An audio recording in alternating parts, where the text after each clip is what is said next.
when I opened my eyes, when I came to myself, I saw her there.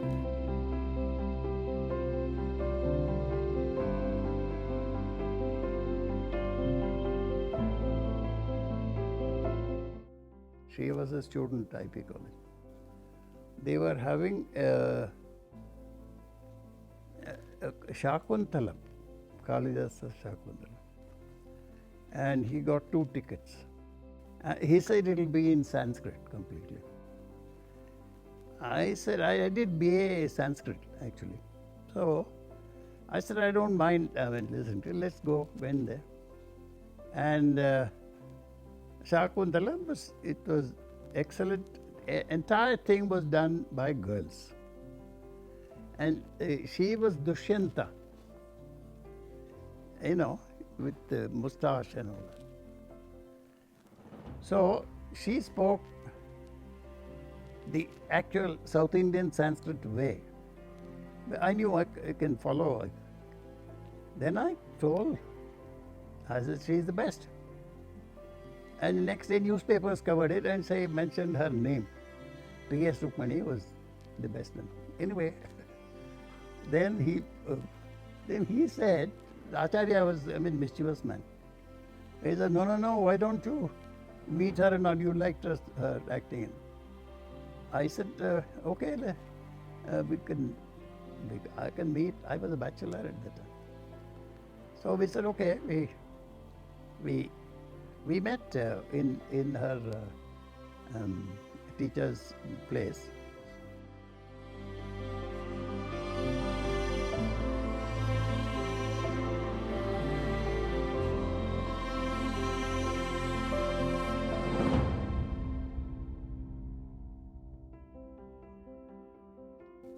And we had the Second World War barracks built and all that. And there was we were able to talk on the telephone also. It's very difficult to get anyone on the telephone there in those days. But I was fortunate to get her number. Then it said we will meet. And then there is a Madras hotel in Delhi, where I went for lunch. I was in civilian. You're not supposed to move around in uniform. So I went by this thing. And I had my food. I was very hungry. Then the bus going to the university side stops right in front of Madras Hotel. So I got into the bus and she was sitting there in the same bus. The fellow sitting next to her stood up and came to me, you go there, he said. So then we met and we said that then her father came to know. Then he said he saw her coming and this thing. Then he said we may as well hold an engagement ceremony. He was a very forward-looking man. He was not traditional kind of chap. Very, very liberal and unfortunately, the wedding date was fixed as 14th of November. Then, of course, we got married. And Monday morning, I'll get a huge letter, love letter. So, this went on for almost, I don't know how many months. And then my mother and father got tired, They said, why don't we get them married? So that's how they agreed to the engagement, as you said.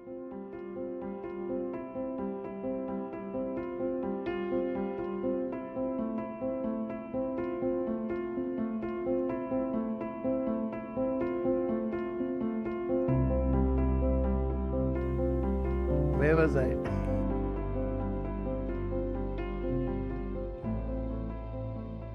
I sent a telegram saying engagement ceremony was fixed on so and so date. So I wanted her blessings for that. So I sent her this thing. I'm getting married. I'm engaged to Rukmani, and Please send your blessings. When my mother got, she started crying like anything. She said, who is he getting married to? So, it was in English, so nobody translated her properly. So she went right in front, neighbor. She highly educated, so she went and showed the telegram to her. She said, your son won't do anything wrong, he said. Go ahead, give the blessings.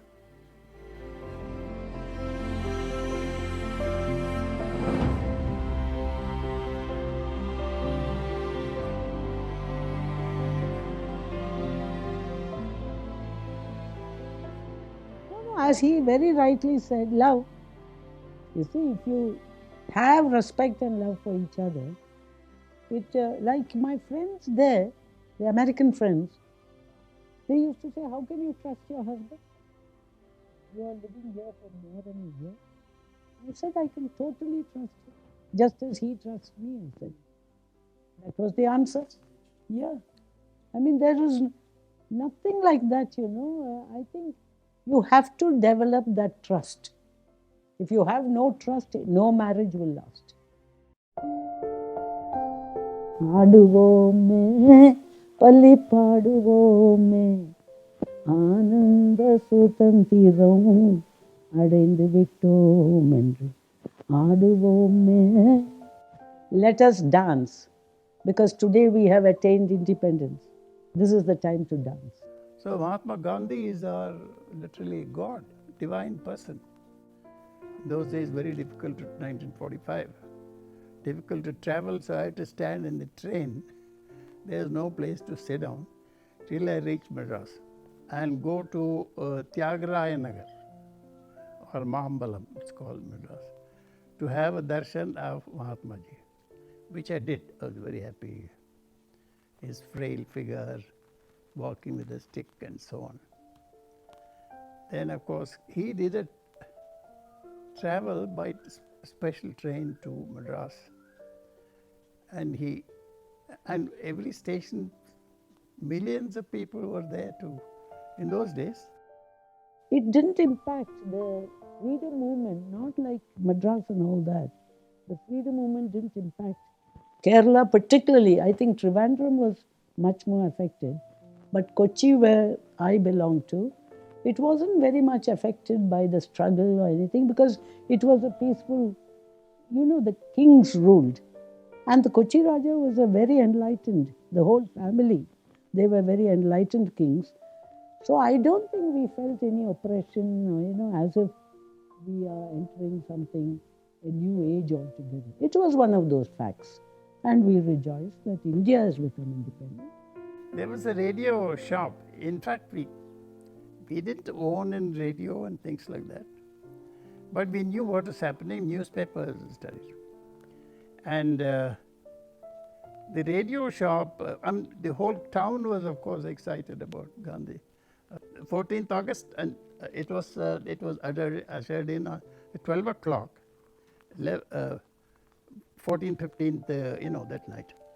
And the parliament was assembled, and Nehru, as Prime Minister, he gave a speech.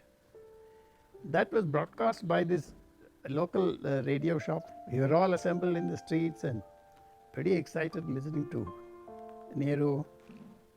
When the world sleeps, India is getting its freedom and things like that. Not 12 o'clock. In fact, 1947, I was in the last year of schooling, SSLC. And that is when independence was declared, you see.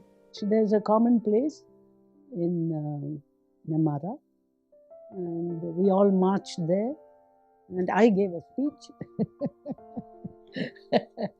And the school, kids and danced and celebrated and all that. And that's how we celebrated. Because as girls, you see, we were living in a village and we had to get back home. So after the speech and a little bit of dancing and all that, we got back to our homes. And that was the end as far as the midnight was concerned. But I remember distinctly, we were excited.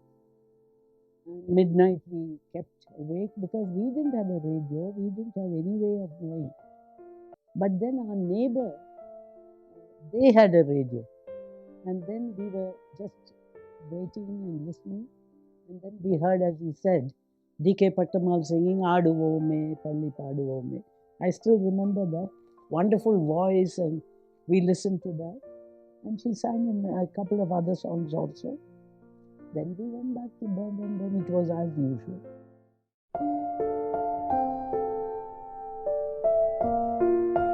So I used to walk 4 miles to the school and then 4 miles back. That means 8 miles a day. And of course, then I graduated from Trichur. In fact, I started as a physicist. I wanted to join physics. But what happened was they didn't have a vacancy. Physics was so sought after. They had only 2 or 3 seats. So, and that was filled up. So they said, you take mathematics honors. Then I took mathematics honors. Then I wanted to have a broad-based education. After that, I was looking for entry into St. Joseph's College, very famous. C.V. Raman studied there and so on.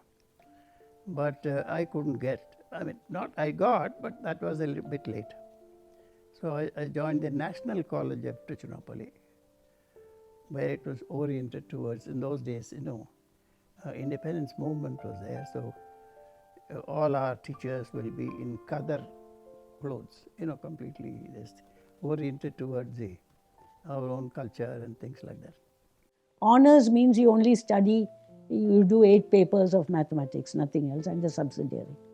But BA pass, I took mathematics, economics, English, and Sanskrit. I said I would prefer that because it gives me a broad-based education. So I opted for that.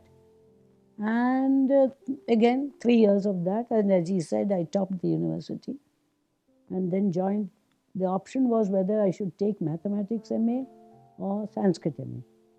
And the mathematics professor, Professor Bharadwaj, he used to like me a lot. He said, you must come and get admitted here. But then my teachers in Miranda House, I went and consulted them. I said, why do you want to do that? Join Sanskrit. You'll learn more about the tradition and things like that. So my father had no opinion. He said, you do whatever you want. But then I joined Sanskrit. And then the rest is history. I went on and on and on.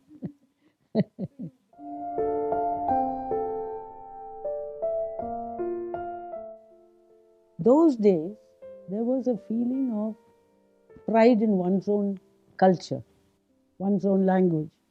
Even though we used to talk English very well because we were educated in a convent. But in spite of that, there was this link to our mother tongue, Malayalam. I know Malayalam very well.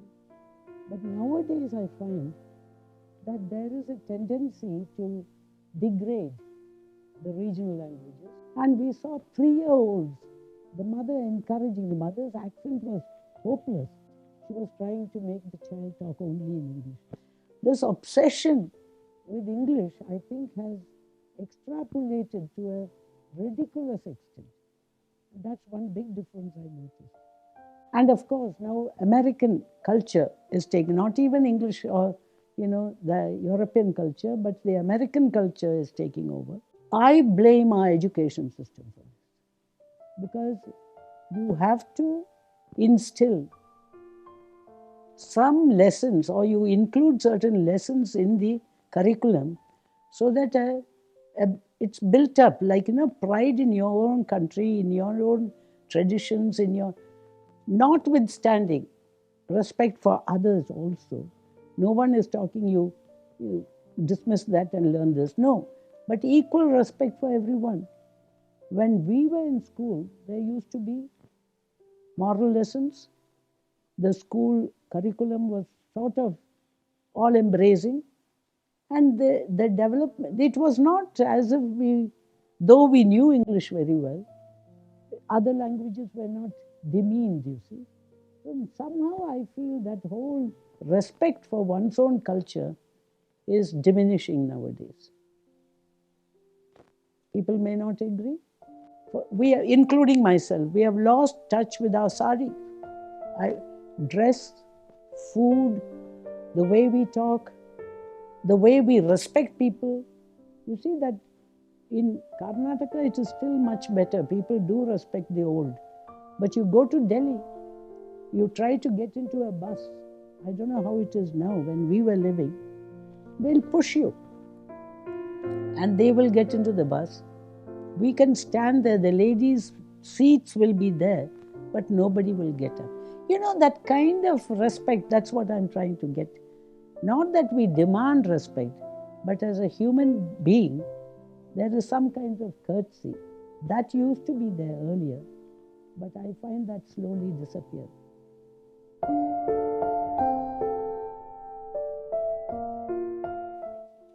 One, I told you, let go. You see, don't be clinging to your own views. It will never be fulfilled. There will be occasions when you will have to accommodate. So you must learn to let go. Second thing is, don't expect anything. Very important. The crux of the entire Bhagavad Gita is given there. Because if you expect, you are bound to be disappointed. And then frustration, then fighting, all that kind of thing comes in. Learn to let go and learn to be selfless. That's it. Kama, Krodha, Lobha, Moha, this is all comes out of selfishness, ego. I. If you put yourself in the center of any function, then you are judging everything as it applies to you.